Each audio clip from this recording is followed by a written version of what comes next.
Muita gente já ouviu falar, mas poucas pessoas sabem o que é.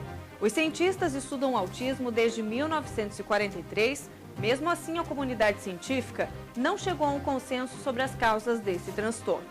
O que se sabe é que o autismo afeta a capacidade de comunicação e socialização do indivíduo e tem uma incidência maior entre pessoas do sexo masculino.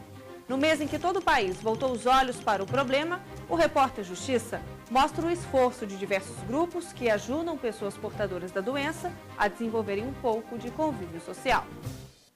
À primeira vista, a associação parece uma escola como qualquer outra, mas bastam alguns minutos de atenção para perceber que por aqui os sons são diferentes.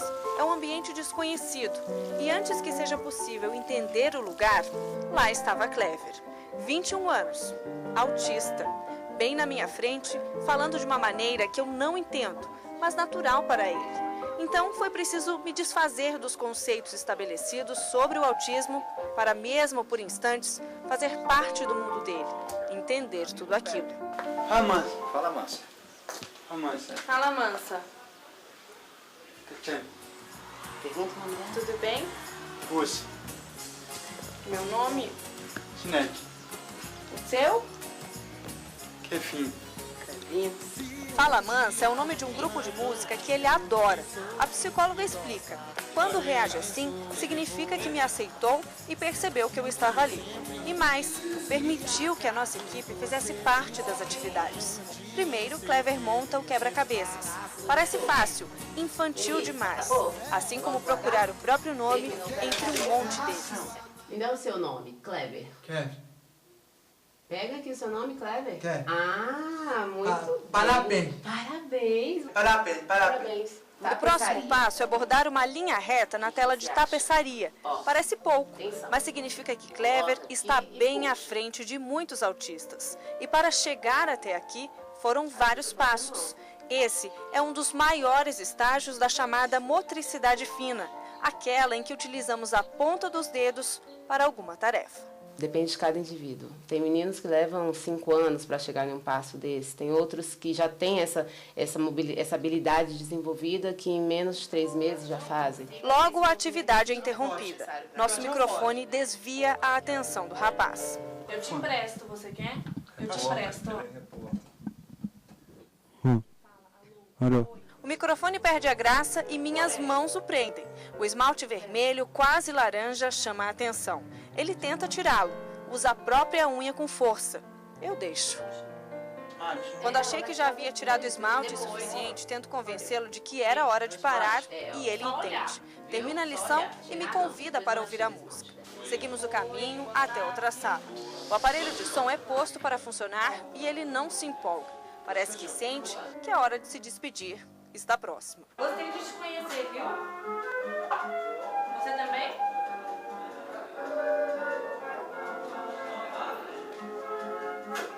A gente tenta entrar um pouquinho nesse mundo, mas ainda é muito difícil fazer parte, porque muitas vezes o alheamento do nosso mundo para eles é muito grande. Então, eles vivem num mundo realmente uma lógica de mundo muito diferente da nossa. Mas afinal, o que é o autismo? Nas ruas, muita gente desconhece a doença. Autismo? É um problema, não é? Alguns até arriscam defini-lo. Uma criança autista é aquela que vive em um mundo diferente do nosso. Autismo não é a pessoa que tem uma dificuldade em se relacionar com os outros? O desconhecimento ainda é muito grande. O autismo é um transtorno provocado por uma disfunção global do desenvolvimento e que afeta a capacidade de comunicação e de socialização do indivíduo. O autismo é uma síndrome comportamental caracterizada por déficits na linguagem, normalmente atraso ou redução na linguagem ou não linguagem. Pacientes que apresentam alteração do ponto de vista de interesses, têm interesses restritos e repetitivos e apresentam muitas vezes alterações nos movimentos estereotipados. Isso caracteriza a síndrome. Os nascimentos hoje estão em torno de um nascimento para autista, um nascimento para autista em 100 nascimentos. O autismo eles têm 2 focos. O autista que nós chamamos clássico, aquele que Vamos fazer uma consideração, ele está alienado, ele tem um agravamento muito grande no estado dele. E o autista que nós chamamos de Asperger. O Asperger, ele está pontilhado na sociedade. São aquelas pessoas que muitas vezes se demonstram extravagantes, são pessoas que em certos momentos podem ser consideradas até em termos de conhecimento, em termos científicos, de aprofundamento, até excepcionais. Vamos citar, nós citamos inclusive o Einstein, tá, que para nós ele teve algum comprometimento Asperger, que foi extremamente inteligente, mas focado num determinado assunto, nesse assunto com um grande domínio. O autismo começou a ser estudado em 1943 por um médico austríaco chamado Leo Kanner.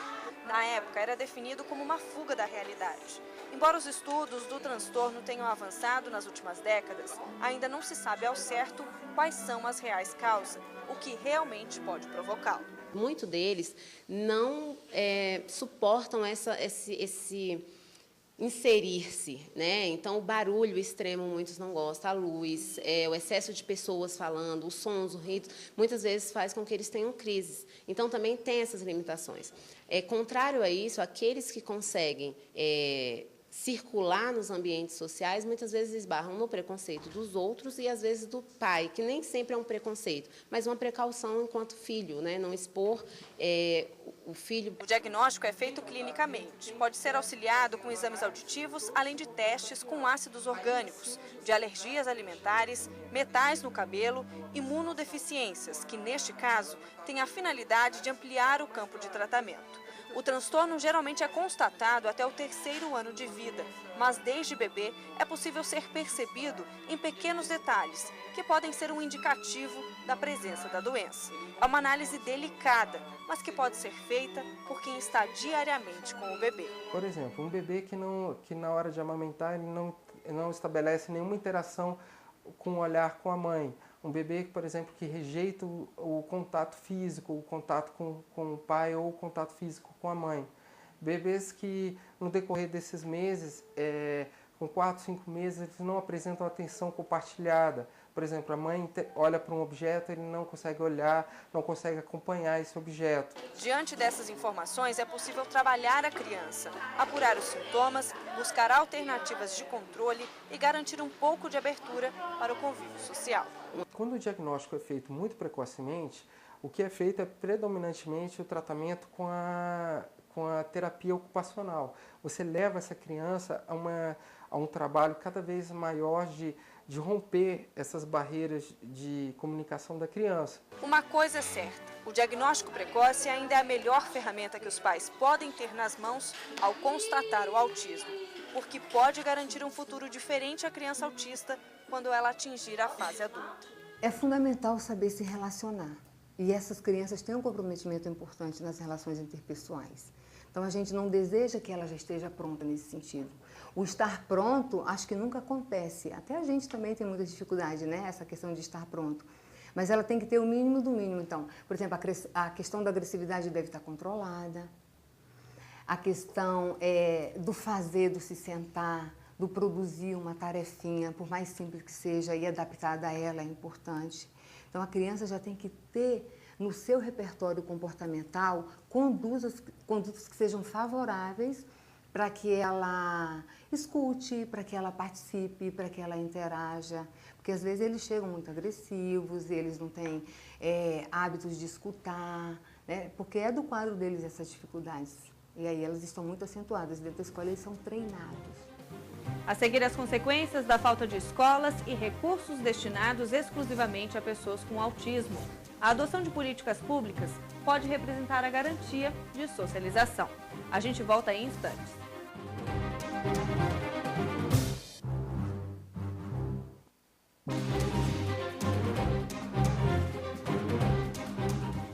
Não existe uma estatística oficial sobre o autismo, mas levantamentos feitos nos Estados Unidos e Inglaterra mostram que houve aumento de casos na última década.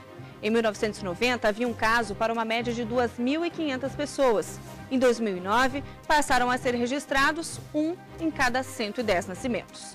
A Organização das Nações Unidas estima que há 70 milhões de casos em todo o mundo. No Brasil, são 2 milhões de cidadãos.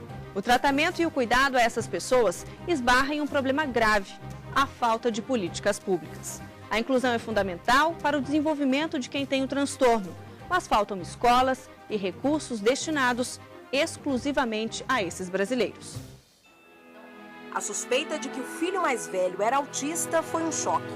Começou quando o menino tinha apenas 2 anos de idade. Quando ele foi para a escola, a gente começou a perceber que ele interagia e que ele agia de maneira diferente das outras crianças. Ele ficava isolado, se as crianças estavam brincando, né, cantando numa rodinha, ele estava brincando com um carrinho, né, e aí a gente começou a perceber, e a escola nos chamou, percebendo que tinha alguma coisa diferente. O diagnóstico veio 1 ano depois, e a descoberta mexeu demais com a família. Naquela época, faltava informação. A imagem que Heloísa e o esposo tinham de pessoas com transtorno era de que esses pacientes ficavam completamente dependentes.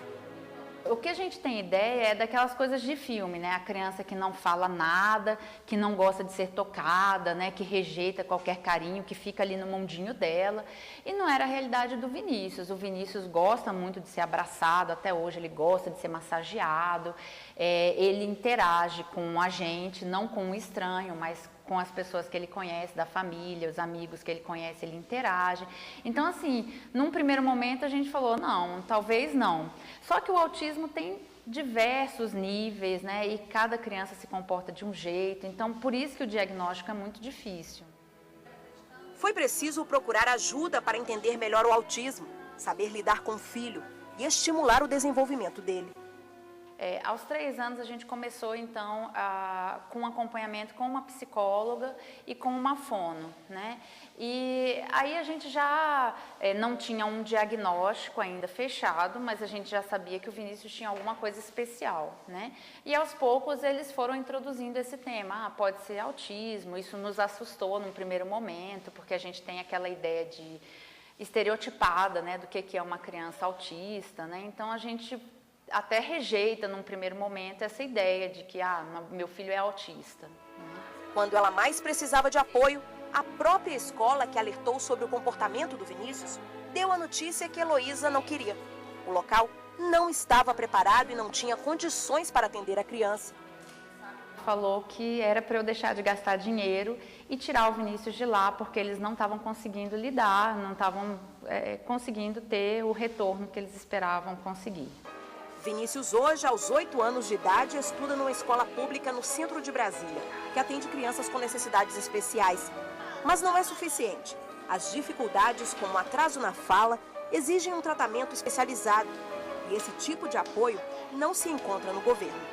Eu não posso pegar qualquer psicólogo, né? Então hoje eu tenho um plano de saúde, mas eu pago uma psicóloga particular, eu pago uma fono particular, eu pago ecoterapia, eu pago uma professora particular para ajudar o Vinícius, né? Então tudo isso é muito caro, né? Fora o gasto de você locomover essa criança, o tempo que você gasta para fazer isso, né? Então é muito caro, é um investimento muito grande. Imagine aquela pessoa, o filho autista da pessoa que não tem um horizonte financeiro ou social que nós temos, e que vai ter seu filho tratado como um animal, muitas das vezes, ou seja, como um retardado mental, incurável, né, e que não poderá jamais ser inserido no contexto social. É esta a grande causa que nós devemos ter hoje, nesta conscientização, nesse dia de conscientização pelo autismo. No Brasil, esse tipo de trabalho ainda esbarra num problema grave, a falta de profissionais e de centros especializados. Os 2 maiores centros que têm tratamento são o Japão e principalmente lá na Noruega. Esses países eles relatam até 20% de praticamente resgate dessas crianças e são crianças que se tornam produtivas, que podem às vezes até interagir no mercado de trabalho, mas com supervisão. E às vezes, por exemplo, um autismo de alto funcionamento, que antigamente é tratado atualmente como síndrome de Asperger, mas provavelmente vai mudar para síndrome de autismo de alto funcionamento. Esses pacientes eles podem ter uma vida praticamente normal. Se não bastasse a infraestrutura precária ou inexistente na maioria das cidades brasileiras, faltam também políticas públicas que garantam aos autistas a possibilidade de socialização. E o poder público, cremos, por esse nosso dia a dia, e não tem dado a devida cobertura, a devida atenção a essa síndrome, essas pessoas que tanto necessitam de um atendimento maior, do seu princípio, ser respeitado, o seu princípio de cidadania. A maioria deles, aqui no Distrito Federal, nós temos a AMA, nós temos o Orgulho Autista, nós temos algumas associações que dão apoio, que lutam. Agora, imaginem vocês, nesses recantos do Brasil, tem muita gente acorrentada, tem muita gente presa, totalmente afastada de qualquer contato. Eu acho que os gestores, né, têm que realmente incentivar essas políticas públicas para que elas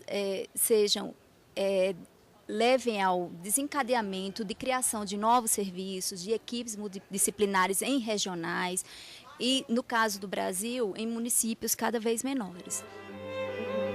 Mas há uma possibilidade desse desejo se transformar em algo concreto. A Comissão de Direitos Humanos e Legislação Participativa do Senado transformou em projeto de lei a sugestão 1/10 enviada à Casa pela Associação em Defesa do Autismo, a ADEPA. O projeto está em tramitação, estabelece direitos e determina diretrizes de inserção social àquelas pessoas diagnosticadas com autismo. Se aprovado, o projeto garantirá aos autistas os mesmos direitos previstos para as pessoas com deficiência. Para ser aprovado, precisa da maioria de votos na Câmara e no Senado. Olha, acho que demorou muito, né? Só nós aqui trabalhamos aqui no Congresso em torno de 2 anos, agora que o projeto está aprovado na Comissão de Direitos Humanos. Esperamos que o requerimento de urgência acelere a tramitação e eu trabalho com a ideia de, no dia 21 de setembro, que é o dia do início da primavera, o Dia Nacional da Pessoa com Deficiência, a presidente Dilma possa sancionar o projeto, que temos que aprovar na Câmara e também no Senado, depois vai para a sanção da presidenta. Tomara que seja antes, mas o limite seja 21 de setembro. É fazer com que haja inserção, primeiro, em todos os programas possíveis e que governantes deste país tenham a visão de que ou nós inserimos essa mão de obra que muitas das vezes é muito mais especial, ainda especialíssima do que grandes cientistas. Por que não grandes cientistas? Citei um exemplo de um professor de medicina de São Paulo que é autista.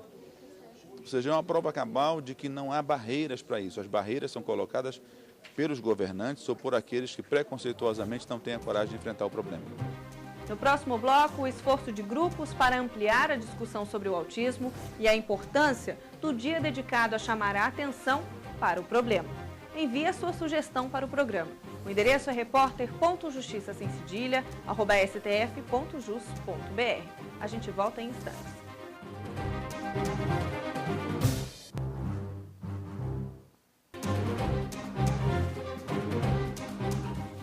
O preconceito e o desconhecimento ainda são grandes barreiras e preocupam. Em 2007, a Organização das Nações Unidas, a ONU, definiu 2 de abril como o Dia Mundial de Conscientização sobre o Autismo.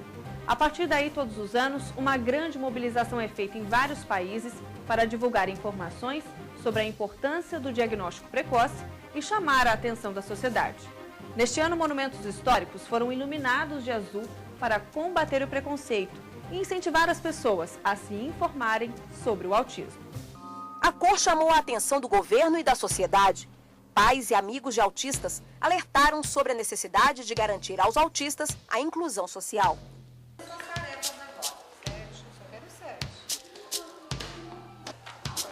Nessa escola, no centro de Brasília, todos são bem-vindos. As diferenças pouco importam. Das 600 crianças matriculadas, 30 são autistas. A inclusão é feita na hora certa. Uma equipe formada por psicólogos e pedagogos verifica a situação de cada aluno e decide se ele pode sair de uma classe especial e fazer parte de uma turma regular. Os autistas, eles já chegam com um diagnóstico. Geralmente, quando eles são diagnosticados lá na primeira infância, até os 3 anos de idade, quando eles começam a frequentar a escola, eles já trazem esse diagnóstico. Então, raramente a gente encontra um caso de uma criança que não tem um diagnóstico de autismo. Eu mesma nunca peguei nenhuma criança que ainda estivesse iniciando o processo de avaliação. Então, essa criança chega e muitos autistas estão hoje bem adaptados, interagindo bem com as classes regulares, já não estão mais em classes especiais. Então, a equipe entra com um trabalho de verificação do potencial dessa criança. para poder colocá-la numa turma, ou permanecer na classe, ou ir para uma turma dentro da inclusão. O que diz? Que ele está pronto para ir ou que ele ainda deve permanecer? A gente faz as avaliações, a gente frequenta a sala, conversa muito com o professor, então é uma equipe que decide, não é só a equipe psicopedagógica, mas é todo o corpo da escola que é escutado, aquelas pessoas que atuam, os profissionais que atuam com essa criança autista, então dão notícia de como é que é o dia a dia dela, e a gente também sonda, checa, verifica, vai lá, acompanha, e aí ela é avaliada e a gente confirma que ela tem um potencial para ir para a inclusão. Há 3 anos, Renan está numa turma de ensino regular. Ele interage bem com os colegas, demonstra concentração em algumas atividades. Nesta, por exemplo, mostra-se cuidadoso ao manusear o material usado para facilitar o entendimento da matemática. Não tem como trabalhar com autistas se você não tiver paciência e se você não tentar entendê-los, né? Não é na força que se trabalha com autista, não adianta impor, né? É tudo uma negociação. É lógico que com o tempo você conhece o autista, né? Você conhecendo e sabendo o que pode vir a acontecer, depende se ele não quer fazer e eu for impor, pode desencadear uma crise, né? Então, é na negociação, não está afim, vamos fazer outra coisa. Tem dia que eles não estão afim de trabalhar aqui dentro, vamos dar uma caminhada, né? O ambiente é propício para isso. Vamos dar uma volta, depois a gente volta e faz alguma coisa. Não quer fazer de jeito nenhum, vamos trocando. Nesse espaço, conhecido como sala de recursos, trabalham outras 2 professoras. O aluno, mesmo inserido numa turma regular, precisa de atividades individualizadas. A sala de recurso é um espaço onde nós trabalhamos com as nossas crianças que vieram, nossas crianças incluídas. Então, o que a gente faz? O que faz? Qual é o papel da sala de recurso? É dar suporte para essa criança que está incluída, né? Porque ela vem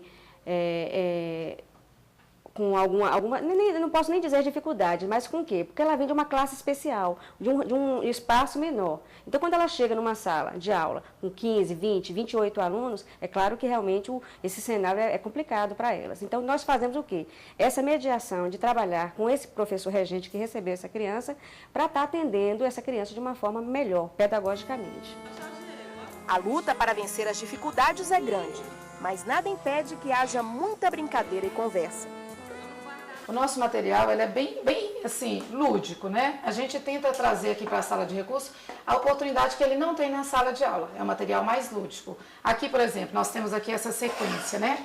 Aqui ele vai poder estar vendo a gravurinha, tem um recurso visual, o material concreto aqui que ele pode pegar, sentir. Às vezes na sala de aula ele não vai ter essa oportunidade, né? E aqui ele tem toda essa oportunidade de estar interagindo realmente com o material. E sempre a gente faz a intermediação com a comunicação. Ai, que bom, você fez, né? Que legal, vamos fazer de novo. E aí sempre puxando a comunicação, né, dele. Que para ele, no caso do autista, isso o que mais precisa? Isso, porque essa comunicação para ele é mais difícil, né? Aí sempre a gente está ressaltando essa parte da comunicação. Lembram da Heloísa quando a direção da escola disse não ter condições para lidar com crianças autistas? Ela bateu de porta em porta até descobrir a Escola Classe 405 Norte em Brasília. A mudança valeu a pena porque houve muito avanço no comportamento do filho. Até os 6 anos, Vinícius não tinha nenhum interesse por letras, números, ele simplesmente não queria saber. Ele ficava andando pela sala, né, às vezes deitado lá num tapetinho, mas ele não fazia nenhuma atividade de pintar, de cobrir pontilhados, nada.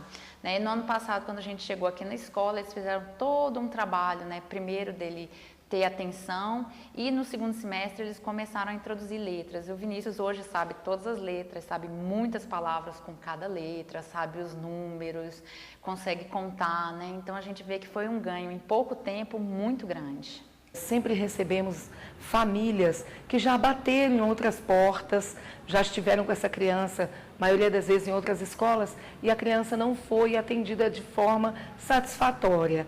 E aí nos procuram, até procurando orientação para lidar melhor com os filhos. E nós recebemos esse aluno, né? E temos obtido muitos resultados positivos e as famílias saem bem satisfeitas, realizadas. Vinícius está numa classe especial com outra criança e precisa seguir uma rotina. A professora explora conceitos de espaço, de tempo, como dia, mês e ano. Está frio ou calor? Tem ainda atividades complementares. Ó, olha os macaquinhos. Quantos macaquinhos, ó. Vamos encher o quadro de macaquinhos, ó. Aqui, embaixo aqui. O trabalho desses profissionais transformou a escola em uma referência quando o assunto é educação inclusiva. Algumas famílias encontram realmente dificuldades quando os filhos chegam na terminalidade, que é 14, 15 anos, né? Então, a criança precisa, nesse momento, de uma outra instituição que a receba e dê continuidade no trabalho. Daqui a 6 anos, Heloísa sabe que Vinícius vai ter que sair da escola por conta da idade. Ao lado da preocupação, a esperança de saber que não está sozinha nessa luta para incluir o garoto. Até porque, como mãe, é cheia de expectativas quanto ao futuro do filho. É um passo de cada vez, né? Eu acho que agora eu espero que ele aprenda a ler, né? A gente está caminhando para lá. E o que eu espero? Que ele trabalhe com alguma coisa que ele goste, né? Então, assim, hoje em dia ele gosta muito de cavalo, então o que eu quero é que ele seja independente. Eu acho que esse é o sonho de toda mãe que tem uma criança especial. Envie a sua sugestão para o Repórter Justiça. O endereço é repórter.justiça@stf.jus.br. Tô numa boa, tô aqui de novo. Daqui não saio, daqui não me movo. Tenho certeza, esse é o meu lugar. Tô numa boa, tô ficando esperto. Já não pergunto se isso tudo é certo. Eu sei se tem que começar. Doeu, agora não dói, não dói, não dói. Chorei, agora não choro mais. Toda mágoa que passei